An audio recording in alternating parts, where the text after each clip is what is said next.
তো hello guys, চলে এসেছি নতুন একটা ভিডিও নিয়ে। আগামীকাল হোলি, সেই কারণে আমরা আজ রাত্রেবেলা ন্যাড়াপোড়া করব। তো আমার মনে পড়ে গেল ছোটবেলায় আমরা এই ন্যাড়াপোড়া অনেক করতাম। এখন বাজে রাত 12টা, আমরা সবাই এখানে একজোট হই এই ন্যাড়াপোড়া করবো বলে। তো এই যে মেন এক্সিকিউটিভ শেফ এখন ফিউল লাগাচ্ছে, আর ওইদিকে আমাদের ওনার দাঁড়িয়ে আছে। তো কিছু স্টাফ দাঁড়িয়ে আছে ন্যাড়াপোড়া দেখবে বলে, আর ইনি এসেছেন আগুনে ঘি ঢালতে, মানে আগুনে ঘি ঢালার জন্য রেডি আমাদের জিএম। তো এখনই আমাদের ন্যাড়াপোড়া শুরু হয়ে যাবে। আরে ভাইটা উকি মারছে কখন রেডি করবে। তো এদিকে আমাদের জিএম এক্সিকিউটিভ শেফ দুজনে মিলে আগুন লাগিয়ে দিল। তো এখন আমাদের ন্যাড়াপোড়া রেডি। তো ছোট করে সেই ছোটবেলার গানটা চালিয়ে দিই, আর ন্যাড়াপোড়া দেখো, এনজয় করো। কেমন লাগলো আমাকে কমেন্ট করে জানিও।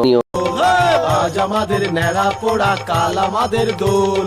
পূর্ণিমাতে চাঁদ উঠেছে, বলো হরি বল, বলো হরি বল, বলো বলো হরি বল। আজ আমাদের এখন আমরা সবাই মিষ্টি মুখ করব। মিষ্টি মুখ করার পরে সবাই আবির খেলছিল, আমিও চলে গেলাম সেখানে। এক্সিকিউটিভ শেফ সবাইকে আবির লাগাচ্ছে, তো আমাকেও আবির লাগিয়ে দিল। তারপর শেফের কাছ থেকে আবিরের থালিটা নিয়ে আমি কিচেনে চলে গেলাম। কিচেনে সব শেফদেরকে আবির লাগাচ্ছি, আর এই করে আমাদের হোলি খেলা শেষ। তো